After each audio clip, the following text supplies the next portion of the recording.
Nós ontem fizemos a gravação para os jovens e falamos que Deus, ele tem o compromisso de levantar pessoas.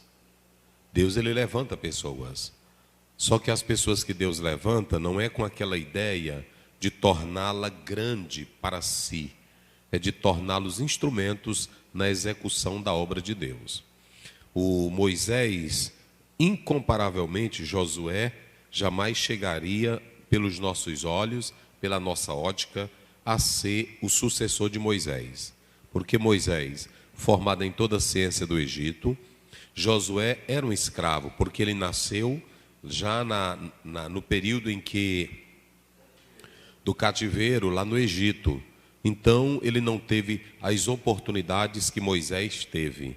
Mas isso não o tirou da missão para a qual Deus havia dado. Serviu a Moisés, acompanhou Moisés com humildade, com obediência, e a Bíblia diz no Josué 3, verso 7, isso é muito importante, a Bíblia diz claramente: hoje eu vou te exaltar perante os olhos de Israel.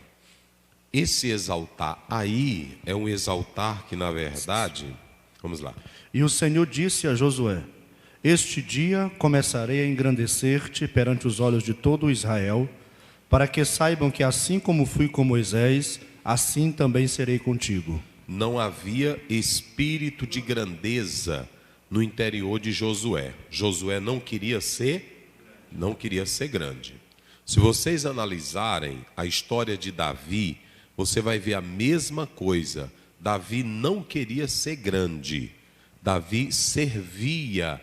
Quando ele vai lutar contra Golias, ele diz assim: quem é este incircunciso que se levanta contra o exército do Deus vivo? Ele não estava pretendendo ter direito, ter mulher, ter fama, ter posição. Ele estava amando as coisas de Deus. Então, ele não tinha nenhuma intenção de grandeza, de poderio. Não havia esse sentimento. A prova é que quando disseram: olha, o rei quer que você case com uma das suas filhas, Saul, ele disse: quem sou eu para ser genro do rei? E o rei viu que havia sinceridade. Então ele diz assim: me traz 100 prepúcio de filisteus. E ele trouxe 200. Então veja que não havia nenhum espírito de grandeza, nenhum espírito de foba, nenhum espírito. Por quê? Vamos lá, Caio. O que acontece nessa introdução? O grande problema que nós temos hoje é que nós temos cantores na igreja que não estão cantando para adorar a Deus, estão cantando para serem grandes. Estou generalizando? Não. Tem os cantores sinceros. Tem aqueles irmãos que são adoradores. Eles estão na igreja, servindo, glorificando a Deus. Canta, de repente alguém posta um louvor dele, aquilo ali se espalha. Mas o irmão nem atrás daquilo ali ele estava. É como um pregador. O pregador chamado por Deus, ele não está atrás de grandeza, ele não está atrás de espalhar o nome dele. Ele prega na rua, na praça, ele prega em todo lugar, sabendo que está trabalhando para quem? Para o Senhor. É por isso que a Bíblia diz em 1 Coríntios 15, 58, no Senhor o vosso trabalho não é vão. Mas aqueles que estão na igreja hoje, e bota para cá, hoje está cheio de pregadores e cantores e escritores, que é só dizendo assim: Deus vai me fazer grande, vocês ainda vão ver meu nome se espalhar. Eu li de um certo teólogo, e ele diz assim: e ainda se você ficar grande, não quer dizer que isso é que Deus esteja te aprovando, e nem que é sucesso, porque a Bíblia mostra vários impérios que cresceram e igrejas que cresceram, e que só na eternidade a gente vai saber, naquele dia que Jesus voltar, a separação dos peixes bons e dos ruins. Ou seja, o fato de eu crescer nessa terra, de eu estar dirigindo uma grande igreja, de ser pregador conhecido, não quer dizer que é bênção de Deus, não. Vocês entenderam? Não quer dizer que é a aprovação de Deus. Tem muito pregador que está grande, mas está em adultério. Tem muito pastor que está dirigindo a igreja, mas está batendo na mulher. Tem muito cantor, cantora que está aí levando o povo ao delírio para chorar e glorificar, mas tem traição no meio. Então, quando Gamaliel diz, dai de mão a esses homens, porque se for de Deus, isto permanece. Mas se não for? Pronto, aí se você pegar um paralelo entre a igreja católica e os cristãos primitivos, aí você vai ver quem era que estava prosperando. Quando você olha uma igreja grande, poderosa, e outros crentes servindo nas catacumbas, quem era que tinha prosperidade? Hein? Pronto, a igreja tradicional tinha mais prosperidade. Então, escuta, tu está filmando, Caio? Bota para cá. Bota para cá. Olha, então nem sempre prosperidade, celebridade, nome é sinal de que você está. Eu tenho só um recadinho, Apocalipse 3,17. Tu não pensas que tu não passas do quê? Cego, pobre, cego, miserável e nu. A igreja de Laodiceia, ela achava que a prosperidade dela era a aprovação o quê? Espiritual. Então não pense isso. E quando você vê um pregador, olha, eu vou logo dizer para vocês aqui, quando você vê um pregador, vê um cantor, queridos irmãos, é porque é o seguinte, eu não era nada, mas o Senhor, tu não é nada ainda. Quem está dizendo que tu é alguma coisa? O apóstolo São Paulo, irmãos, eu acho tão lindo, homem crente. Vamos ver aí, Efésios 3, vê pelo verso 5, 6. Eu acho lindo quando um homem de Deus tem essa perspectiva. Olha o que diz a Bíblia. Efésios 3. Vamos lá. Isso. Qual versículo você quer? O 3, vai pelo 3. 3. Como me foi esse ministério manifestado, pela revelação, como acima em pouco vos escrevi.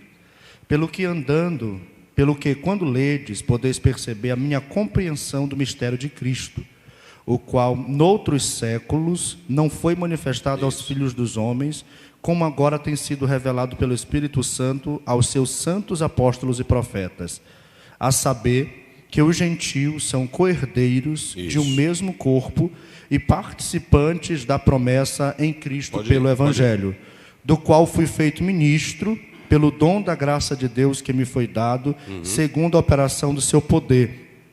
A mim, o menor de todos os santos. Veja bem, como é que ele diz aí? A mim, o menor de todos os santos. Veja que ele está dizendo que não coube aos patriarcas, não coube a Jó, não coube a Abraão, Deus revelar o mistério. Mas Deus deu a quem? Deu a ele. Quando dá a ele, Paulo está se arrogando aí? Paulo está dizendo, aqui é porque tem oração. Tem aqui? Ele está dizendo, eu era aquele espermatozoide que foi jogado no útero. E a briga, que negócio de briga? Aí eu cheguei primeiro e os outros todos ficaram lá atrás. Não, nós temos que entender que a Bíblia não trata disso. A Bíblia está mostrando que Paulo falou, eu não sou melhor do que ninguém. Eu não estou aqui porque eu sou especial. Eu estou aqui porque Deus teve misericórdia de mim e coube a mim a revelação desse mistério. Mas olha como é que ele diz, eu sou o menor. Sim, professor César. Interessante que quem é, não diz que é. Davi não diz abençoa o teu rei, abençoa o teu servo. É verdade. O grande problema é que nós temos hoje uma geração, e não de agora, que na verdade não está compreendendo os propósitos de Deus. Então, essa verdade prática, esse texto áureo, não é isso?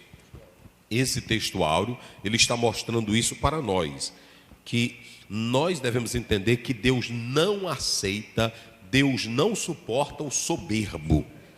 O primeiro espírito de soberba vem com Satanás. Quando você lê Ezequiel 28, Isaías 14, a síndrome do desejo de poder e de grandeza vem do diabo.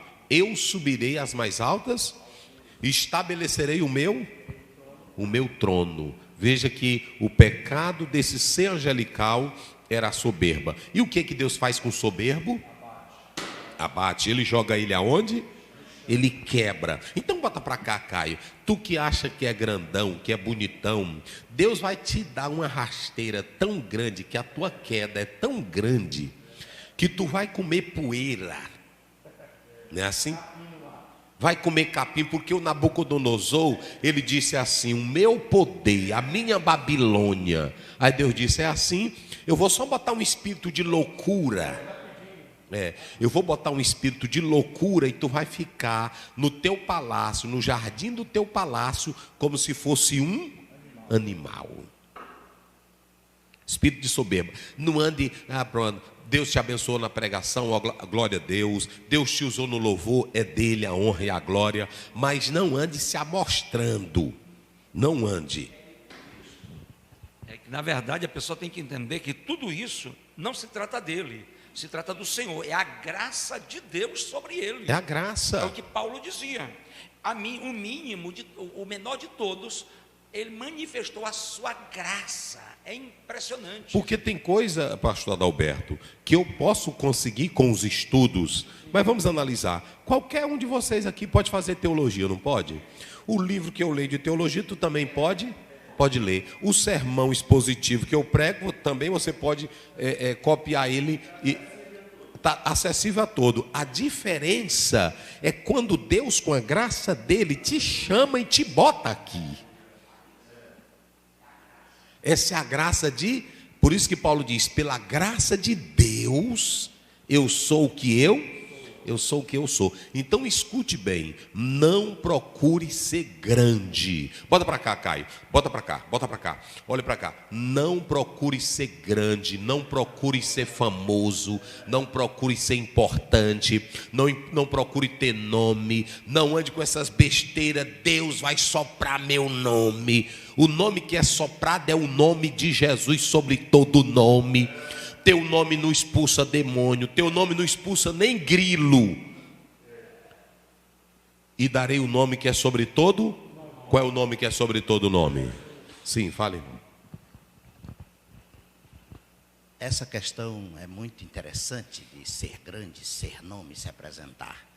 Uma pergunta: existe orgulho e arrogância no sentido espiritual? Como que isso se configura? Dentro do campo espiritual, da verdade espiritual, isso não existe, porque a verdadeira espiritualidade, ela é construída na humildade de Cristo. Quando você vê um obreiro que diz que é espiritual e ele manifesta o espírito de soberba, de orgulho, de arrogância, ele não tem o Espírito Santo de Deus, seja ele quem for. Porque em Mateus 11, 28 e 29, Jesus diz: aprendei que sou o quê? E o fruto do Espírito, quais são? Mansidão, temperança, domínio próprio. Então, quando você vê qualquer líder, qualquer cristão, qualquer irmão com espírito de soberba, com espírito de orgulho, achando-se melhor do que alguém, ou espírito de arrogância, ele não tem espiritualidade de Deus. Então vamos lá.